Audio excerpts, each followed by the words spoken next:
tecnología.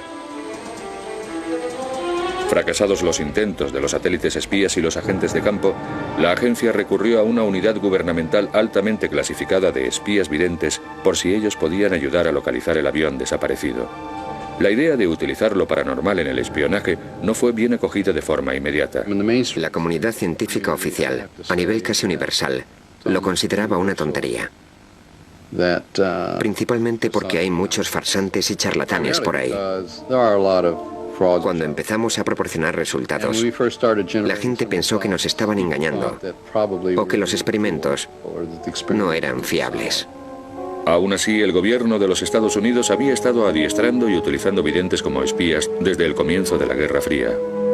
A principios de los años 30, un psicólogo de la Universidad de Duke acuñó el término percepción extrasensorial, PES.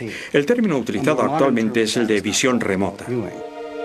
La visión remota es la capacidad de captar lo que se halla oculto a los 5 sentidos, que puede encontrarse en la habitación contigua o al otro lado del mundo.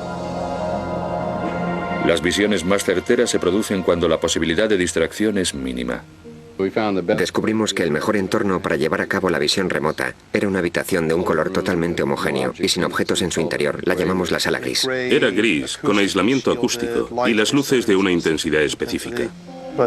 No había influencias ambientales que pudiesen afectarle. Con las distracciones reducidas al mínimo, el vidente remoto podía empezar a recibir impresiones. La información llegaba siempre en formatos muy diversos. Podía tratarse de sonidos, sensaciones, gustos, olores. Generalmente, si no conseguía encontrarle mucho sentido a la información, intentaba estructurar sus componentes, combinarlos para que formasen algún tipo de imagen coherente. Dichas imágenes resultaban especialmente útiles a los miembros de la inteligencia estadounidense por sus obvias implicaciones con el espionaje. La CIA se interesó por las posibilidades del tema, porque de ser cierto podías sentarte en una habitación y trasladar tu consciencia a cualquier punto del planeta. Evidentemente la CIA estaría encantada con eso. En abril de 1953, Allen Dulles, director de la CIA durante la presidencia de Dwight D. Eisenhower, creó un programa secreto para crear armas de guerra psicológica tales como el control mental y la hipnosis. El origen del interés de los gobiernos estadounidenses por los fenómenos psíquicos se sitúa aparentemente en los años 50, en un proyecto denominado MK Ultra. En los primeros tiempos del MK Ultra, el espionaje psíquico era esencialmente teórico. Pero en febrero de 1960, un extraño acontecimiento internacional preparó el escenario para la utilización generalizada de espías psíquicos a ambos lados del telón de acero. Esta revista científica francesa reveló los detalles de un experimento secreto estadounidense. El artículo explicaba que en julio de 1959, desde Friendship, Maryland, un vidente había enviado telepáticamente información a otro vidente que se encontraba a bordo del USS Nautilus, un submarino nuclear situado a miles de kilómetros de distancia en el gélido océano Ártico. En su sede central de Moscú, la KGB pasó rápidamente a la acción. Cuando tuvieron conocimiento de los experimentos del Nautilus, los soviéticos se apresuraron a desarrollar su propia investigación del espionaje psíquico. Los soviéticos estaban preocupados y atemorizados porque los estadounidenses lo superasen en el campo de la investigación paranormal. Pero la KGB tenía un problema. El estudio de lo paranormal estaba estrictamente prohibido por la doctrina comunista, así que tenían que encontrar formas de sortear la política oficial. La KGB estaba dispuesta a usar cualquier medio a su alcance para convencer a los dirigentes soviéticos de que la investigación debía continuar, aunque supusiese mentir a dichos dirigentes o despistarlos. En realidad, la mayoría de los historiadores están convencidos de que los experimentos del Nautilus no llegaron a realizarse y que quizá el artículo fue un simple bulo. Ahora creo que aquel incidente solo fue una maniobra de la inteligencia soviética brillantemente elaborada para engañar a sus dirigentes, para que permitiesen que la KGB continuara su investigación con videntes, utilizando todo el conocimiento a su alcance para aplicar los frutos de dicha investigación al arsenal soviético. La carrera psíquica estaba en marcha. Cuando la CIA se enteró del desarrollo de la investigación psíquica de los soviéticos, pretendieron naturalmente destinar más fondos al armamento paranormal estadounidense. Bueno, por supuesto, durante la Guerra Fría nos preocupábamos por la llamada diferencia en misiles y otras diferencias. Así que cuando la gente de la CIA se enteró de los esfuerzos soviéticos en el terreno de la PES, empezaron a preocuparse por la posible diferencia psíquica. En el apogeo de la Guerra Fría, a finales de los 60, se produjo una serie de acontecimientos extraños en la carrera psíquica entre los Estados Unidos y la Unión Soviética. 3 embajadores estadounidenses destinados en Moscú enfermaron de gravedad y tuvieron que volver a los Estados Unidos, donde posteriormente murieron de cáncer. Incluso miembros de la delegación que acompañó al presidente Richard Nixon a la capital rusa en 1972 enfermaron repentinamente. Según ciertos informes de inteligencia, los soviéticos habían estado utilizando armas psíquicas para perjudicar a los estadounidenses. Los expertos creen ahora que aquellos incidentes no se debieron estrictamente a causas psíquicas. La embajada estadounidense en Moscú estaba siendo sometida a radiaciones de microondas. Debido a eso, parte del personal estadounidense había desarrollado enfermedades y trastornos, y a su regreso murieron algunos. Estuviesen o no los soviéticos atacando la embajada estadounidense en Moscú, las enfermedades eran tan solo los acontecimientos más recientes. Durante los años 60 se tuvieron noticias de otros desarrollos en el terreno de la guerra psíquica por parte de la Unión Soviética. Esas historias convencieron a la CIA de que los rusos estaban ampliando la diferencia psíquica.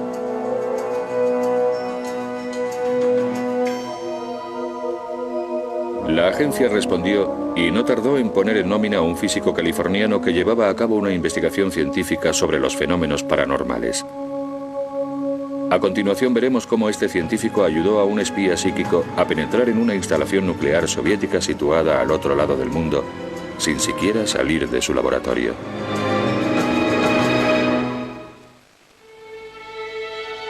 En 1972, esta tranquila barriada situada al sur de San Francisco se convirtió en la cuna de una de las operaciones secretas más polémicas de la CIA.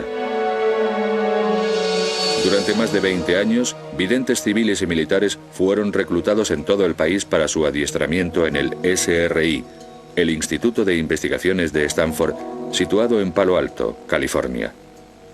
Era la instalación más importante de espionaje psíquico de los Estados Unidos. El SRI fue creado en 1946 y había sido siempre un gabinete estratégico financiado en gran medida por contratos militares.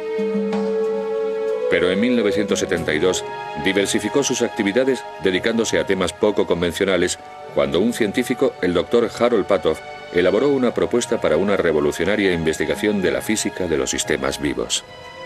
Una propuesta que yo había elaborado llegó a manos de un destacado vidente neoyorquino llamado Ingo Swann.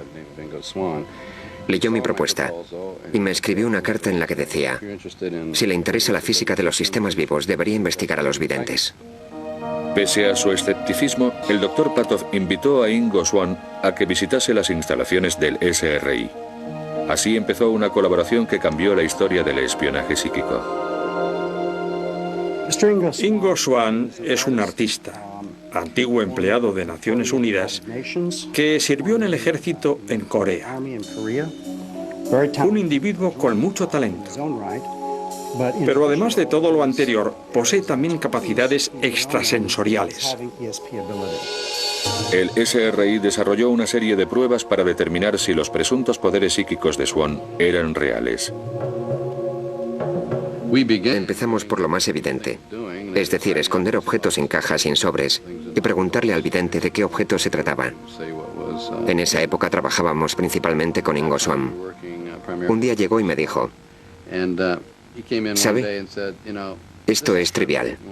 ¿Quiere saber lo que hay en la caja? Pues ábrala. Yo puedo ver cualquier lugar del planeta. Por supuesto, nos pareció totalmente ridículo. Ridículo o no, Swann lo consiguió. Animado por los resultados positivos, el Dr. Patoff informó de sus hallazgos iniciales a sus colegas. El informe llegó a estamentos de la CIA. Acabó en el cariñosamente conocido como despacho raro de la CIA. Esa gente lo leyó y pensó: vaya, esto es justo lo que necesitamos. Unas semanas después se presentaron representantes de la CIA diciendo que habían visto el informe. Y en ese momento estaban preocupados porque habían recibido información de que los soviéticos estaban gastando cantidades ingentes de dinero en la investigación de la denominada PES. La CIA concedió al Instituto de Investigaciones de Stanford un pequeño contrato, $50.000, por un experimento de 8 meses que demostrase que las capacidades psíquicas eran aplicables al espionaje en el mundo real. Fue en ese momento cuando se incorporó al SRI uno de sus videntes de más talento. Mientras tanto, otro excelente vidente remoto, llamado Pat Price, vio casualmente una publicidad de nuestro programa. Nos llamó por teléfono y nos comentó que había sido comisario de policía en Burbank, California, que había participado en varios casos en los cuales sus percepciones habían resultado muy útiles. Una prueba de visión remota realizada en 1974 dio resultados sorprendentes. El objetivo telepático tanto de Ingo Swann como de Pat Price era la residencia de fines de semana de un agente de la CIA, una granja de Virginia. Lo que vieron ambos psíquicamente fue algo totalmente inesperado. Price y Swann percibieron unas estructuras en forma de cúpula. Posteriormente, Pat Price profundizó aún más y en una extraordinaria sesión de clarividencia vio personal militar de uniforme y los nombres de varias personas que trabajaban allí. Describieron un paisaje campestre con colinas boscosas, pero quedaron fascinados con unos edificios rodeados por verjas y unas instalaciones subterráneas. No se trataba en absoluto de una granja. Era una instalación secreta de la Agencia de Seguridad Nacional de la que ni la CIA ni los científicos del SRI tenían conocimiento alguno. Entraron mediante visión remota en esa instalación y Pat Price consiguió captar cosas muy interesantes. Lo más extraordinario fue que Price distinguió unos archivadores etiquetados con códigos secretos. Esos códigos eran términos del juego del billar. Eso fue un misterio durante varias semanas porque esperaban obtener la descripción de una granja del sur de Virginia. Por supuesto, cuando la CIA lo investigó, descubrió que en la instalación efectivamente estaba el archivo Bola Blanca, el archivo Taco, el archivo Bola 8. Todo ello relacionado con un proyecto de alto secreto. Los resultados fueron tan precisos que la CIA sospechó de Price y los investigadores del SRI. No querían creer que la PS fuese tan buena, así que supusieron que había habido algún tipo de filtración e investigaron concienzudamente. Al no descubrir la agencia indicios de juego sucio, decidieron que estaban dispuestos a utilizar espías psíquicos contra el principal enemigo de los Estados Unidos durante la Guerra Fría, la Unión Soviética. Un problema estratégico muy importante que los servicios de inteligencia llevaban años intentando resolver era lo que estaba ocurriendo en Semipalatinsk, en la Unión Soviética. En 1949, esta instalación militar secreta fue el escenario de la prueba de la primera bomba atómica soviética. Desde entonces, había sido objetivo de la inteligencia occidental. ¿Era una instalación subterránea de investigación nuclear? ¿Era una instalación de prueba de misiles? Se dedicaron muchos tipos de recursos a la resolución de este problema. Uno de ellos fue el espionaje psíquico. En el verano de 1974, Price llevó a cabo otra sesión excepcionalmente detallada de visión remota. Aislado en una sala especial del Instituto Stanford, consiguió acceder telepáticamente al otro extremo del mundo y dibujar muchas de las características de la instalación soviética. La CIA quedó impresionada cuando los satélites espías confirmaron la exactitud de los dibujos de Price. El SRI había demostrado que el espionaje psíquico podía funcionar. La información recopilada mediante esas dos visiones remotas hizo que los servicios de inteligencia se percatasen de repente de que podía tratarse de una herramienta muy útil. Y partiendo de esa base, el programa empezó a ampliarse. La CIA pidió a Price que a continuación se centrase en Libia. Price localizó psíquicamente centros clandestinos de instrucción de guerrilleros. Su presencia fue confirmada posteriormente por fotografías de reconocimiento. Con el tiempo, los logros de Price fueron considerados tan sorprendentes que pasó a trabajar directamente para la CIA. El programa de espionaje psíquico sufrió un duro revés cuando en 1975 Price murió repentina y, según algunos, misteriosamente a la edad de 56 años. Se comentó incluso que en realidad Price seguía vivo. En esa época hubo mucha preocupación. ¿Se trataba de un infarto natural? ¿O alguien le había suministrado alguna droga? O lo que fuese para acabar con él. Todo aquello era absurdo. Yo estuve en su funeral, vi su cadáver. Estaba en un ataúd abierto. Price había sido el principal espía psíquico de la CIA. Su prematuro fallecimiento debilitó el programa de espionaje psíquico de los Estados Unidos. Por otra parte, se revelaba por primera vez al público la oscura participación de la agencia en Vietnam y el escándalo Watergate. La CIA estaba metida en muchos terrenos y algunos no eran posiblemente muy seguros. Todo eso empezó a salir en los periódicos.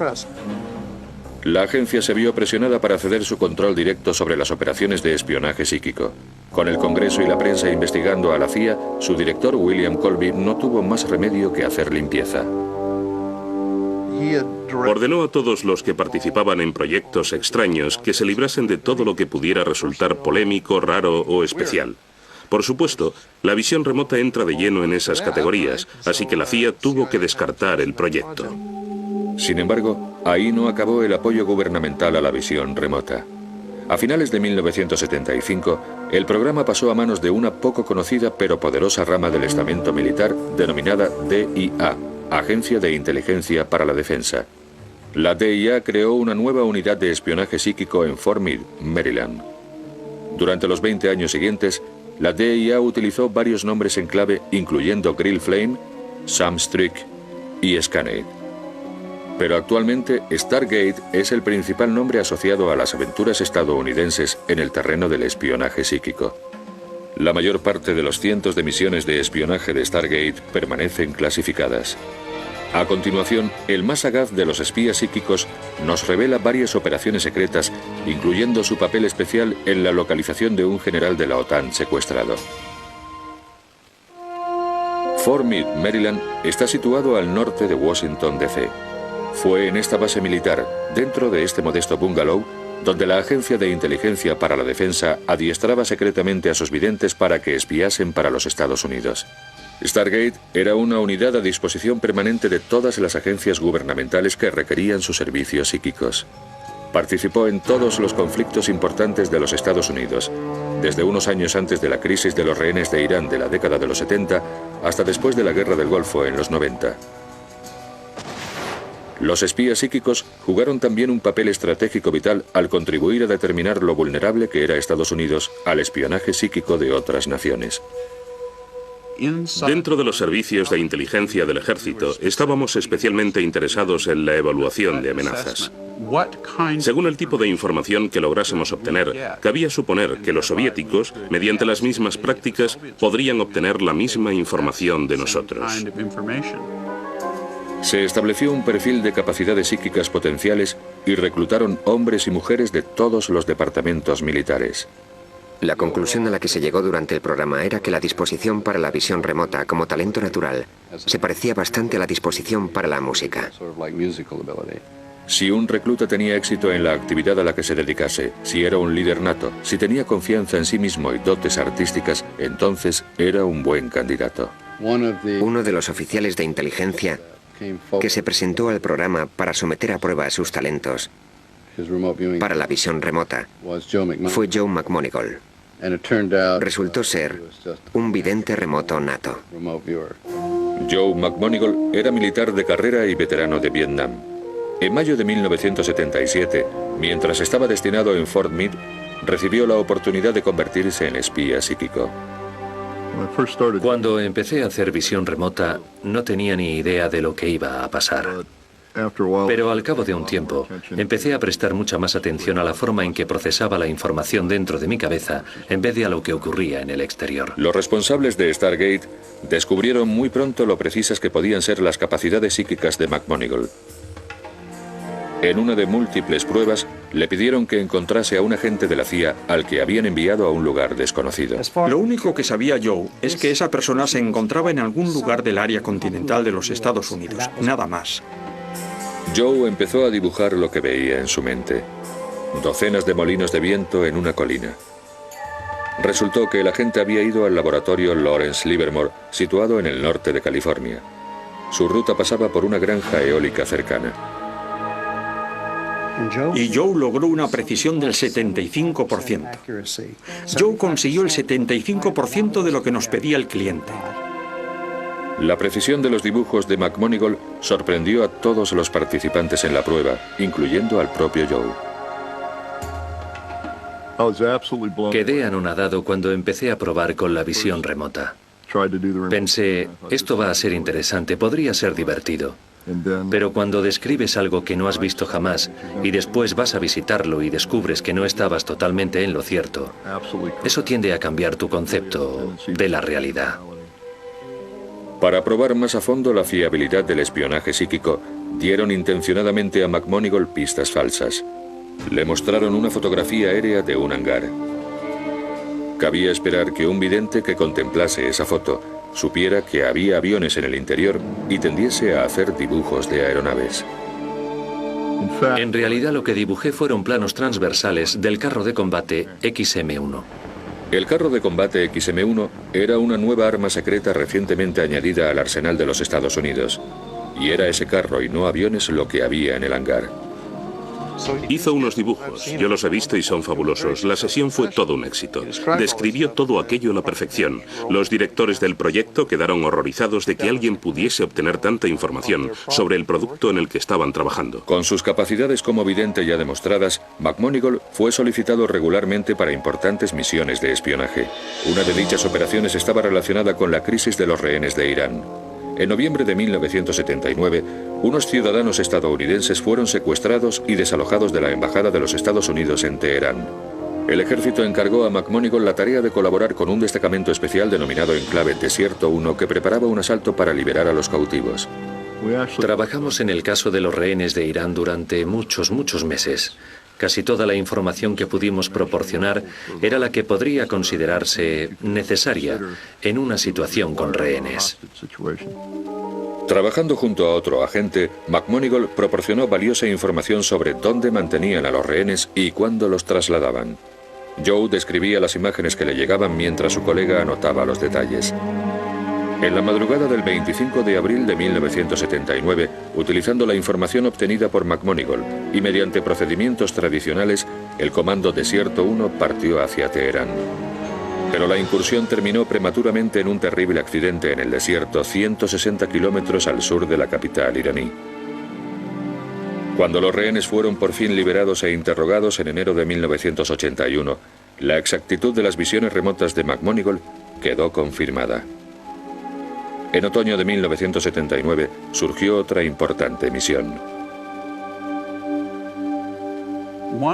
Uno de los problemas más interesantes que tenían los servicios de inteligencia fue el del astillero 402, el astillero de Severodvinsk, en Siberia. A los servicios de inteligencia estadounidenses llegaron rumores de que los soviéticos estaban construyendo un arma secreta tan decisiva que podría alterar el equilibrio de poder, pero no podían confirmarlo.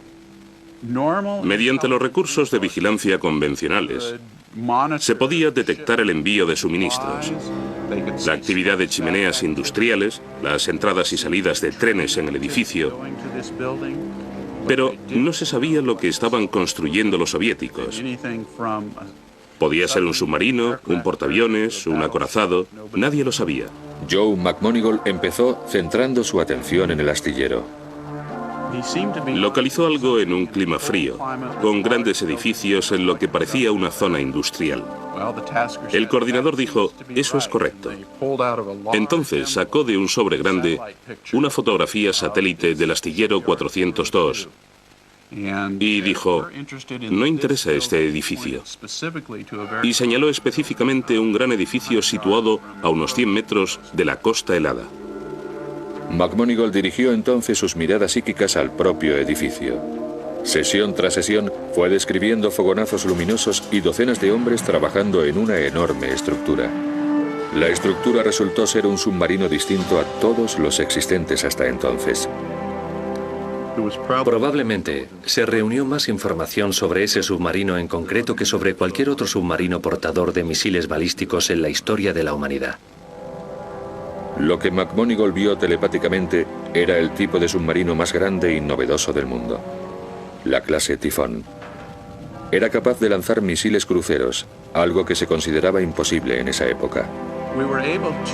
Conseguimos calcular el número de tubos lanzamisiles que llevaba el submarino y descubrimos una característica muy especial, el hecho de que los tubos estaban inclinados.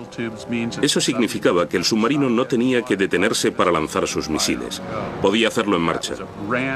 Esa era una nueva amenaza estratégica que nadie había detectado. Cuando por fin botaron el submarino Tifón en la primavera de 1980, McMoneagle predijo la fecha con solo 3 días de error. Al año siguiente, la capacidad de McMoneagle se vio sometida a una prueba definitiva. El 17 de diciembre de 1981, el general James Dozier, oficial de más alto rango de la OTAN en Italia, fue secuestrado por un grupo terrorista. 10 días después, repartieron una fotografía de Dozier a la prensa internacional. Cuando ni las fuerzas de la OTAN ni el Departamento de Defensa estadounidense conseguían localizar el escondite de los terroristas, recurrieron a los espías psíquicos. La misión de Joe McMoneagle consistía en ayudar a localizar al general secuestrado. Trabajando desde Fort Meade, describió y dibujó detalles sorprendentemente precisos. Empezó a percibir cómo se sentía el general Dozier, que parecía estar vivo, es decir, que no habían cumplido sus amenazas de asesinarle. Y parecía que se encontraba en una ciudad. Joe me dibujó una magnífica imagen panorámica de una ciudad costera con edificios y una cadena de montañas detrás. Presintió que el nombre de la ciudad era Padova o Padua y lo escribió en el papel. De todas las de Europa, McMoneagle había localizado la ciudad donde mantenían cautivo al general Dozier. Los secuestradores del general Dozier disponían de una ventaja de 7 u 8 horas, así que podían haberle escondido en casi cualquier país del bloque oriental o del bloque occidental. Nadie tenía idea de dónde podía encontrarse y yo les proporcioné un mapa muy detallado del sitio, que resultó casi idéntico al que utilizaron para la búsqueda. 42 días después de su secuestro, Dozier fue liberado por comandos antiterroristas. A posteriori se comprobó que las descripciones proporcionadas por McMoneagle habían sido totalmente certeras. Pero el trabajo de McMoneagle había sido ampliamente ignorado. Las autoridades eran reacias a arriesgarse con una fuente psíquica de información en una misión seguida tan de cerca por la prensa internacional. Nadie quería que le pillasen cerca de un vidente. Podía ser el fin de su carrera. Todos pretendían utilizar la información que yo proporcionaba, pero nadie quería admitirlo. A continuación, un extraordinario caso de espionaje psíquico. Un avión secreto enemigo fue localizado cuando lo único que se sabía con certeza era que se había estrellado en algún lugar del continente africano.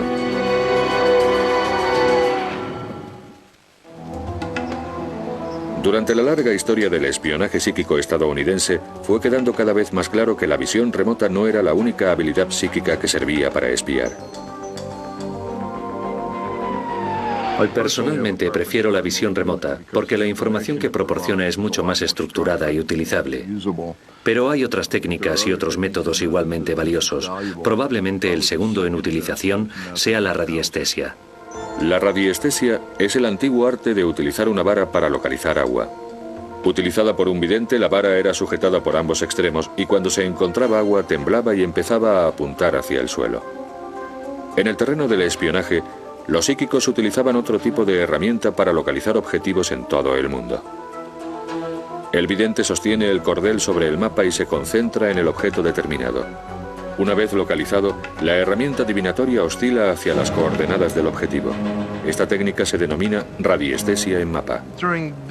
Se sabe que durante la guerra de Vietnam, los marines utilizaron la radiestesia para localizar túneles norvietnamitas tan bien camuflados que no había otra forma de encontrarlos. Parece que aquello tuvo éxito y fue posiblemente uno de los primeros intentos de utilizar un fenómeno paranormal con fines militares.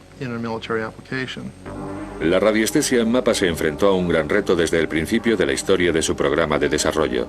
En marzo de 1978, en el cielo de las selvas de Zaire, un piloto ruso perdió el control de su bombardero de alto secreto, un Tupolev 22. El piloto se lanzó en paracaídas y el avión se estrelló. Como ni los satélites espías ni los agentes de campo conseguían localizar los restos del aparato, se recurrió a los espías psíquicos. En esta misión participaron 2 videntes independientemente. uno en el Instituto de Investigaciones de Stanford, en California, a 4.000 kilómetros de distancia, y el otro en la base aérea de Wright-Patterson, situada al nordeste de Dayton, Ohio. A ambos videntes remotos les mostraron una fotografía del tipo de aeronave que buscaban. Lo único que sabía la CIA era que el avión se había estrellado en algún lugar de África. Resultó que combinando visión remota y radiestesia en mapa nos acercamos mucho a donde se encontraba el objetivo y enviamos allí gente a buscar el avión. Ambos psíquicos hicieron dibujos detallados de un paisaje selvático. Combinando sus aportaciones, consiguieron dirigir a los agentes de campo. Enviaron a un equipo y conforme se iban acercando se encontraron con nativos que llevaban piezas del avión. Siguieron el rastro y encontraron el aparato. Al encontrar el avión antes que los soviéticos, la CIA consiguió sus secretos tecnológicos. Otra pieza cobrada en el ajedrez de la Guerra Fría. Aunque esta operación se llevó a cabo al principio del programa Stargate, se la mantuvo clasificada hasta 20 años después, cuando el expresidente Jimmy Carter hizo pública la historia en diciembre de 1995. El accidente del avión en Zaire y la utilización de visión remota para localizarlo es uno de los múltiples experimentos que pensábamos que estarían clasificados indefinidamente. Pero posteriormente, Jimmy Carter, después de su mandato, mencionó que buscaban un avión caído en África. Y mediante visión remota consiguieron localizar el lugar del impacto. Hay otras misiones de espionaje psíquico que no han sido dadas a conocer oficialmente por parte del gobierno, aunque algunos de los protagonistas hayan revelado su participación en las mismas. En una de ellas, un psíquico del ejército utilizó precognición, la capacidad paranormal que permite prever acontecimientos antes de que sucedan. Posiblemente la sesión más espectacular en la que participé fue aquella en la que se previó el ataque de los iraquíes sobre el USS Stark, un destructor estadounidense que navegaba tranquilamente por el Golfo Pérsico. En mayo de 1987, el capitán Paul Smith era uno de los videntes remotos del equipo Stargate. Aislado en una sala especial de Fort Meade, Smith previó unos acontecimientos que ocurrirían 2 días después. Empecé a describir una estructura metálica. Después me di cuenta de que la estructura estaba en el agua y en movimiento. Intuí que se trataba de un destructor estadounidense. De repente localicé también una aeronave. Volaba a considerable distancia de la embarcación. En un momento dado, el avión lanzaba 2 objetos largos y finos, con aletas gruesas. Emitían un ruido estruendoso y parecían volar sin destino hasta que los objetos coincidieron con el barco. Había fuego, humo y gente gritando. Horas después del suceso quedó confirmada la premonición del capitán Smith. Confundiéndolo presuntamente con un avión enemigo, un caza iraquí lanzó 2 misiles Exocet contra el USS Stark. Ocurrió 4 años antes de la Guerra del Golfo. Los iraquíes se disculparon públicamente ante los Estados Unidos, pero murieron 37 estadounidenses. La precisión fue asombrosa. No describí nada que no sucediese y tampoco omití mucho de lo que sucedió. Probablemente no haya vivido nunca una sesión tan clara antes y después. Psíquicos de Stargate como Paul Smith participaron activamente en muchas de las misiones norteamericanas de espionaje más importantes durante otra década. Pero los Estados Unidos no era el único país que invertía millones en espionaje psíquico. Los soviéticos tenían sus propios programas psíquicos plenamente desarrollados y realizaban pruebas paranormales de control mental. La CIA temía que esos experimentos fuesen una amenaza potencial para la seguridad nacional. Con la información que habían conseguido sobre el bloque soviético, descubrieron que investigadores de la Unión Soviética, investigadores de alto nivel, doctores de los mejores institutos, trabajaban intensamente en la denominada Área Sí. Y eso tenía muy preocupada a la CIA. La preocupación de la agencia no era infundada. A continuación, secretos desclasificados en 1995 revelan que la KGB creaba agentes zombies para utilizarlos como saboteadores y asesinos.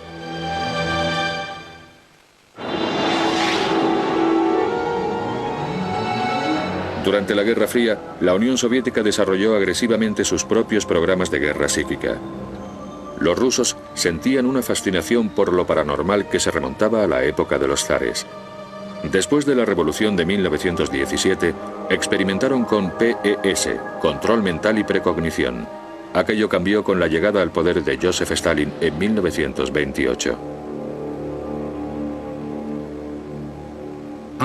Bajo el mandato de Stalin, se proscribieron las primeras investigaciones de lo paranormal, sobre todo en el terreno de la telepatía. A finales de los años 30, varios investigadores que seguían en activo fueron detenidos y ejecutados. Pero había miembros del gobierno soviético que pensaban que la capacidad psíquica era un arma demasiado poderosa para ser ignorada. De hecho, la agencia de espionaje soviética, la KGB, era la más interesada en la investigación paranormal. La KGB tuvo que llevar a cabo investigaciones clandestinas. Montaron muchos laboratorios secretos en toda la Unión Soviética para poder utilizar videntes. El empleo de espías psíquicos por parte de la KGB sigue siendo materia reservada. Sin embargo, información filtrada recientemente a Occidente revela un descubrimiento realizado por soldados rusos en 1945. Al final de la Segunda Guerra Mundial, cuando los soviéticos entraron en Berlín, consiguieron capturar archivos de un departamento secreto alemán dependiente de las SS, denominado Ahnenerbe, que había realizado muchos experimentos de investigación paranormal. Los soviéticos trasladaron los archivos capturados a la Unión de Repúblicas Socialistas Soviéticas.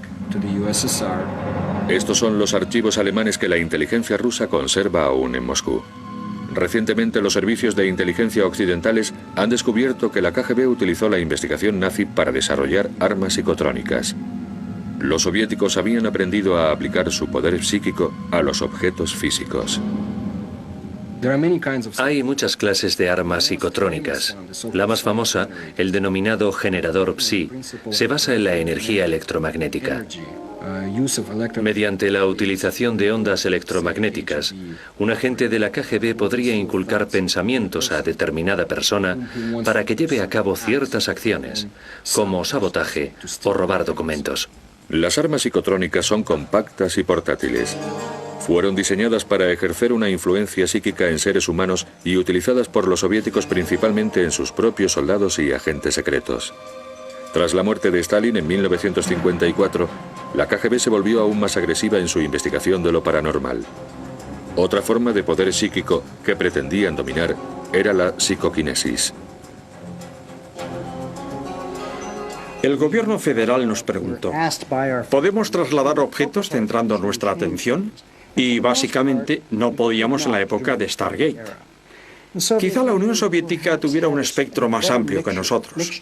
En otras palabras, utilizaban visión remota, pero pusieron también mucho más ahínco en su investigación de la psicoquinesis. La psicoquinesis es la capacidad de mover objetos sin tocarlos físicamente.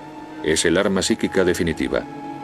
Si los objetos pueden controlarse a distancia, también puede destruirse maquinaria, cortar la electricidad y reprogramar cabezas nucleares. En 1972 apareció por primera vez esta película soviética en los Estados Unidos. Revelaba el extraordinario talento de una famosa psíquica rusa, Nina Kulagina. La KGB, de haber podido canalizar el poder, habría conseguido manipular instalaciones y agentes mediante influencia directa en la mente del enemigo. Habría conseguido penetrar en los sitios más secretos de los Estados Unidos, quizá hasta en la propia Casa Blanca. Habría conseguido predecir lo que los estadounidenses, los británicos u otros enemigos pensaban hacerle a la Unión Soviética. A casi 3.200 kilómetros de Moscú, en el corazón de Siberia, construyeron una instalación secreta de investigación denominada Ciudad de la Ciencia. Gran parte de las investigaciones revolucionarias de la Unión Soviética se llevaron a cabo en esa ciudad de Siberia. En un experimento embarcaron crías de conejo en un submarino. La madre quedó confinada en un laboratorio de la Ciudad de la Ciencia. En un momento determinado, mataron una a una a las crías que iban a bordo del submarino, mientras controlaban la respiración y el ritmo cardíaco de la madre. Los científicos soviéticos creyeron haber demostrado que existe un vínculo psíquico entre padres e hijos en ciertos mamíferos. En esta singular película jamás vista anteriormente fuera de la Unión Soviética, se revelan otras técnicas paranormales. En uno de los experimentos se intentaba incluso alterar las constantes vitales de seres humanos. Comparando la forma en que los soviéticos utilizaban lo paranormal y cómo utilizábamos nosotros la visión remota, podría decirse que ellos sentían menos aprecio por el factor humano. Nosotros, por otra parte, teníamos ciertas reglas y normas que debíamos cumplir. Conforme se filtraba información soviética a mediados de los 90, los científicos occidentales constataron lo diferente que eran las versiones soviética y estadounidense de la guerra psíquica. En nuestro trabajo no llegamos nunca a investigar, por ejemplo, si una persona podía influir a distancia en el pensamiento o en el carácter de otra. Hablamos con algunos psíquicos soviéticos que nos dijeron que en ocasiones, si un presidente estadounidense daba un discurso, se concentraban en interferir sus procesos de pensamiento y cosas parecidas. Pero en nuestro programa nunca hicimos nada parecido a lo que podría denominarse control mental. Informando de los últimos archivos desclasificados por la KGB en 1995, el Moscow Times publicó noticias sorprendentes. Los soviéticos habían utilizado control mental con sus propios espías para convertirlos en una especie de robots zombies. El propósito de los agentes zombies, creados por la KGB, era no solo infiltrarse en las esferas más altas y secretas de los Estados Unidos y de otros países, sino también integrarse en la población media para convivir de incógnito, como agentes soviéticos, durante años.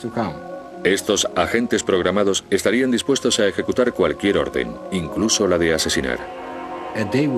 Llegaría el día en que un agente de la KGB enviase la señal que despertaría al zombi para que realizase una tarea concreta. Podría tratarse de sabotaje o de penetración en una instalación secreta. Para eso utilizaba la KGB a los zombis, seres que no recordaban nada y que eran controlados como bombas vivientes. Todas las pruebas indican que en la actualidad el gobierno ruso continúa su investigación secreta de lo paranormal. Pero en Estados Unidos, terminada la Guerra Fría, Stargate tenía que justificar sus gastos y su propia existencia. El Congreso ordenó una investigación para determinar la continuidad del programa de espionaje psíquico. El informe final se presentó a la prensa el 28 de noviembre de 1995. En consecuencia, los estadounidenses constataron por primera vez que su gobierno había estado utilizando espías psíquicos. Creo que aquello se hizo de mala manera. Había tantos disparates en el informe que hasta a un idiota le habría costado mucho creérselo. El informe resultó polémico. Hubo división de opiniones entre los expertos. Pero el Congreso llegó a la conclusión de que lo paranormal no era una fuente de información suficientemente fiable y ordenó la cancelación del programa psíquico. No todo el mundo estuvo de acuerdo. Creo firmemente que se debería proseguir con la investigación. Es probable que en un momento dado se dé un paso decisivo o se encuentre una clave fundamental. Cuando lleguemos a ese punto, ampliaremos nuestra visión de lo que ocurre exactamente en el universo.